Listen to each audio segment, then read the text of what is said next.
Postal Service customers better get used to uncomfortable rate hikes. That's not my headline. That's an actual headline from May 5th. And in this video, we're going to tell you who said it and what it means for you and me as eBay resellers. So stay tuned.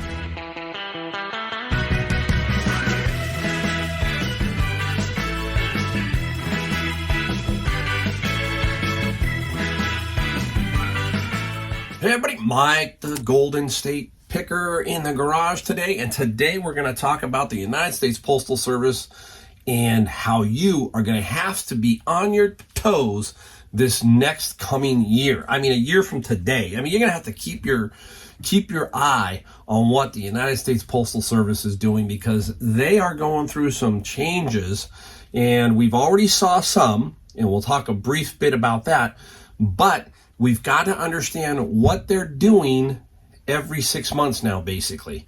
It's important. Part of that is, as resellers, we are business people.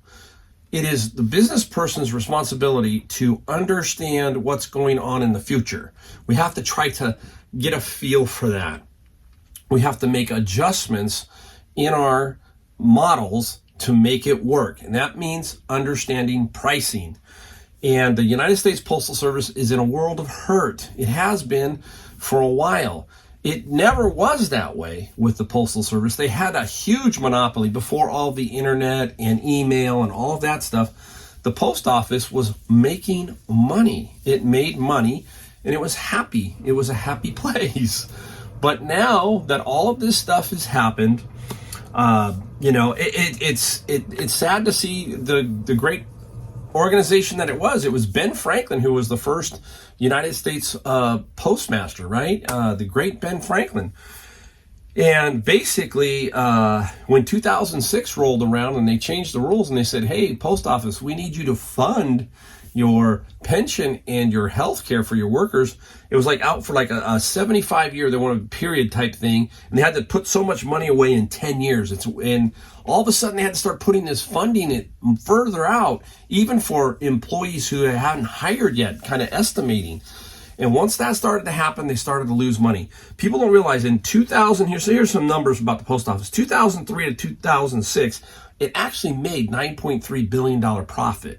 So it did make money for that period. After 2006, it started to lose billions, and it was like now 55, 60 billion in the hole. And regardless of what the cause was, guys, they now have the problem. The problem here is it is threatening several times to basically have no more money, that kind of thing, and they're trying to squeeze it out of everybody, and inflation's not helping.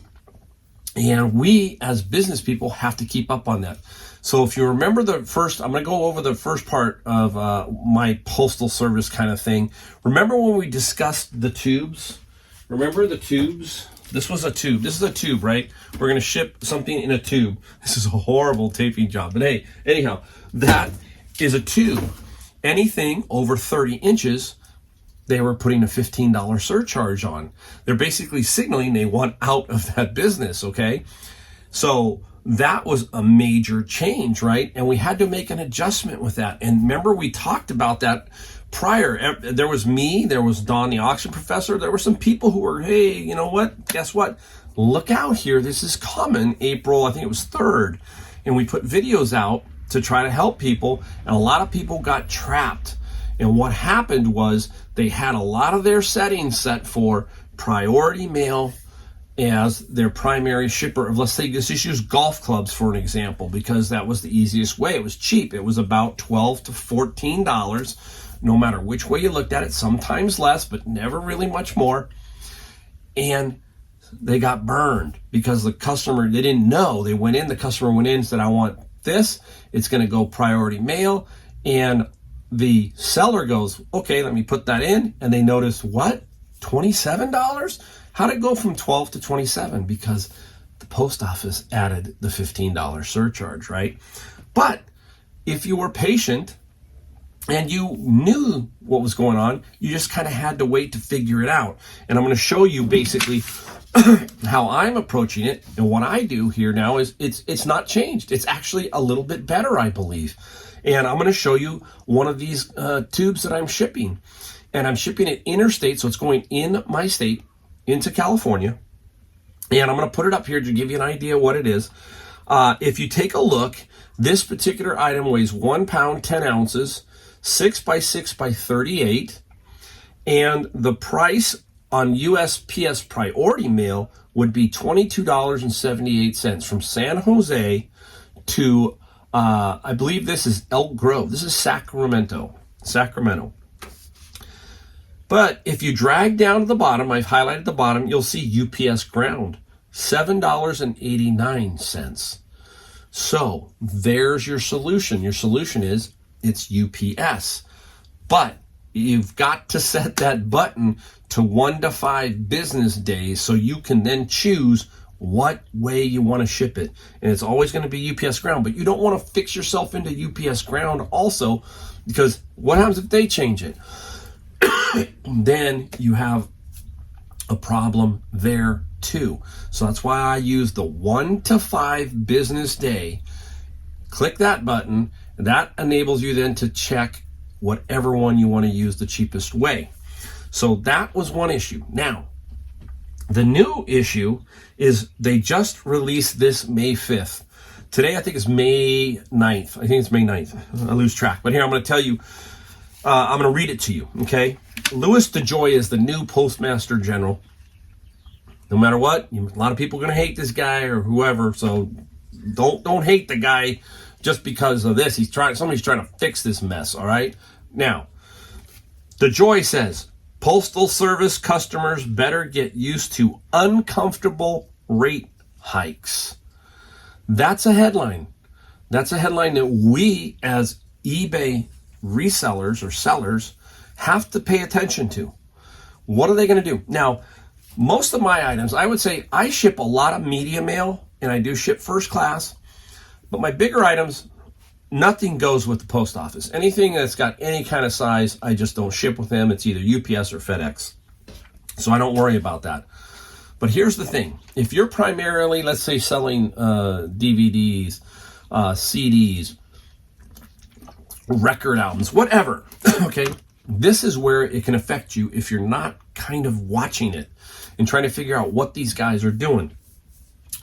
What they're saying here is inflation's out of control. Their pensions are having issues. All of that's having issues. So they've got to find ways to make money. There's only 2 ways they can make money. Go to Congress and say, we are in trouble. We need money. Well, they've tried it. They tried it with the COVID. They tried to get, I think, $55 billion and a $23 billion loan. They ended up getting $10 billion, which is basically from us, right? We're the taxpayers, so we eat it that way, or we eat it when we go in or when we pay for postage. Either way, we get whacked. But why should we get whacked twice? Meaning we give them $20 billion and then they jack the rates. So you're getting hit double, right? Doesn't matter. You're still the taxpayer and you still have to use the post office sometimes. So basically that's what Congress is saying. Excuse me, guys. As you can tell, I got another cold. I don't understand it, but I got another cold. Fighting it. I had to do this video. I just wanted to do this video, so stick with me. Hang with me. Here's what it says. The Postal Service Board of Governors set postage rates, but DeJoy said he'll advocate for raising prices until we have accomplished our objective of projecting a trajectory that shows us being self-sustaining. I believe we have been severely damaged by at least 10 years of defective pricing model, which cannot be satisfied by 1 or 2 annual price increases, especially in this inflationary environment. Wow, right? DeJoy made the remarks at the Board of Governors meeting in which the Postal Service reported a loss of about $1.7 billion for the latest quarter. Wow, right? So there you go, right? And listen to the lingo here. It is severely damaged by 10 years, right? and uncomfortable rate hikes. But here's the one thing. He says, satisfied by 1 or 2 annual increases. Cannot be satisfied by 1 or 2. Sounds like there could be 3. Sounds like they could just, they're trying to figure out what to do. They used to just raise it occasionally. Now, back in, I want to say it was 86 or something. They're tied to CPI. No matter what they do, CPI, which is inflation. They just can't go out and just jack rates up. It's kind of tied to inflation. And inflation right now, let's say it's 8%. That means they're trying to now, instead of doing it once a year, they're trying to break it into twice a year so that they can actually get a little bit more money every 6 months. Instead of having to wait 1 year, they lose that 6-month period. So you can expect this July, because that's when the next one's coming up, that there are going to be some more rate increases. And the rate increase will probably be at least 4%. So if you're on the high end of first class, which is about, let's say for us as eBayers, is about $7, you're looking at about 28 to 30 cents more on top of that. Excuse me. Wow. So we have to start to account for that. Yeah, it's only 30 cents. But to some people who are shipping smalls, 30 cents adds up. And if you're not paying attention, you're going to have some problems, because usually if you're selling smalls, you're selling a lot of them. That means you got to go in and constantly update these things about every 6 months, because if you don't, you're going to be losing 30 cents. It's hard enough, right, to just keep track of everything, but then to have to go in and change everything, and that's difficult. So you've got to figure it out. So what I do, something that I do, and I do it a little different, is I figure my items are going to sell within 6 months to a year. That's in general. That's my thinking, okay? Long tail. So I try to add a little bit to my shipping, especially on the lower end items. So for example, if my first class medium mail is $3.18, okay? And that's what it's going to cost me. I will put down $4.95, okay? I'm not afraid of putting a little bit more on. That gives me some buffer. Cost of a box might be 30 cents if I have a box that I have to pay for, which I buy the CD ones. I do buy the CD and the album ones. So that helps. But then it also makes for maybe a weight calculation error, something along those lines. So I build a little bit of a buffer so that I'm not going to be surprised. So I won't be that surprised. Sure, I don't want them to raise the rates, but they're going to. They are going to raise these rates, as they have said, until they are self-sustaining, okay? It sounds like they are meaning a lot of this. We've seen it. eBay did not help us with that $15 surcharge on 30-inch items, right? They didn't give us much notification. Post office was square up, and they said April 3rd, and it hit April 3rd. So you don't want to get blindsided. I have many people who ask me, I need help shipping. And I can tell you the best thing you can do is you just got to learn. You've got to learn small, medium, and large, and you've got to know your pricing. You will lose more money on shipping than you will probably anywhere else. It's really simple to see a comp and see that something sells all day long at $12. So you know generally where you're going to be. But if you're getting your shipping wrong, that's the problem. That can be an issue. So you've got to learn how to ship the smalls, the mediums, and the larges, and how to keep your prices consistent and not be afraid of setting them. So many people see free shipping and they go, I'm competing against free shipping. It's not free. They're just trying to psychologically build that in so that the person sees that and says, oh, this guy's got free shipping. Well, let's put it this way. Give you an example. $20 item. Guy's going $19.95 free shipping. Okay. He's got that free shipping. Now you're going, what do I do? What do I do? Okay. Well, you figure out how much it costs to ship. You should have a general idea. And you go, all right, let me go $14.95 for the cost. And let me put my shipping at just under, where it adds up to $19.75 total.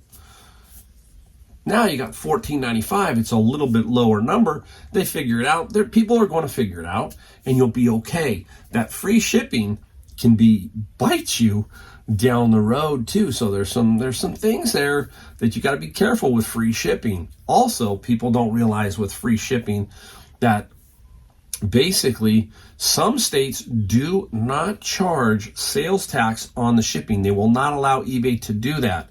So the buyer can save a few bucks occasionally, not all the time, but occasionally from some states, because they won't let that happen. You know, we've always hear about eBay charging fees on everything from our shipping to our sale price, everything. I believe there are some states, I'm pretty sure, that will not allow them to put the sales tax on the shipping. I'm almost positive. I don't know which ones they are. So we have to be vigilant here with what's going on with the post office. They are going through a lot of changes. And the best way I can tell you to do that is just to keep up by watching, listening to videos, watching for news articles when this stuff starts to happen. And a lot of us will inform you. So keep that in mind. It's tricky out there right now. It's tough. It's a crazy environment with inflation and everything. And it's not easy because everything seems to be going up. Fuel, the whole 9 yards. And that relates back down to our shipping. Bottom line, our shipping. Get it under control so you're really smooth with it. And you'll be amazed if you could sit down with me for a day and see what I go through on my shipping and how actually I can kind of make a few bucks on the shipping because I'm pricing it right. I'm pricing it fair, and I understand how it works. And once you do that, you too can do, and you'll feel much more comfortable. Then it will just become second nature. All right, guys. Hey, there is a quick video about the United States Postal Service and what they're doing. Keep an eye on for them, guys. Keep an eye out.